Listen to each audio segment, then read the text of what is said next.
HSC পরীক্ষা ও প্রশ্নপত্র সংক্রান্ত আন্দোলনে 12 কোটি শিক্ষার্থীর প্রতিনিধি হিসেবে দাবি করে সরকার বিরোধী উস্কানিমূলক বক্তব্য দেওয়ার অভিযোগ ওঠা ছাত্রী রুবাইয়া মেহজাবিন সুহিকে মাইলস্টোন কলেজ থেকে ট্রান্সফার সার্টিফিকেট দেওয়া হয়েছিল।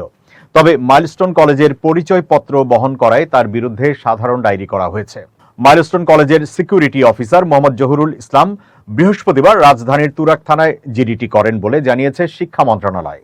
জিডিতে উল্লেখ করা হয়, রুবাইয়া মেহজাবিন সুহি, বাবা মোহাম্মদ বশির আহমেদ, মা মোসাম্মদ নাসিমা সুলতানা, ঠিকানা 136 রমনা, ঢাকা, মাইলস্টোন কলেজের বিজ্ঞান বিভাগের 2024-25 শিক্ষাবর্ষের ছাত্রী ছিলেন। শৃঙ্খলাজনিত কারণে ঢাকা শিক্ষা বোর্ডের অনুমতিক্রমে তাকে মাইলস্টোন কলেজ থেকে ট্রান্সফার সার্টিফিকেট বা টিসি দেওয়া হয়। ফলে তিনি এখন আর মাইলস্টোন কলেজের শিক্ষার্থী নন এবং প্রতিষ্ঠানের কোনো পরিচয় ব্যবহারের অধিকারও তার নেই।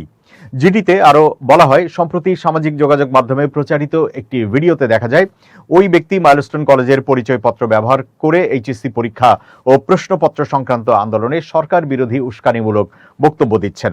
তিনি মাইলস্টোন কলেজের শিক্ষার্থী না হওয়া সত্ত্বেও প্রতিষ্ঠানের পরিচয় ব্যবহার করছেন, যা সাধারণ মানুষের মধ্যে বিভ্রান্তি সৃষ্টি করছে এবং প্রতিষ্ঠানের সুনাম ও ভাবমূর্তি ক্ষুণ্ণ করছে। জিডিতে আরও বলা হয়, মাইলস্টোন কলেজ কর্তৃপক্ষের আদেশক্রমে তাদের পক্ষ হয়ে আমি বিষয়টি সাধারণ ডায়েরিভুক্ত করে প্রয়োজনীয় আইনানুগ ব্যবস্থা গ্রহণের জন্য অনুরোধ জানাচ্ছি।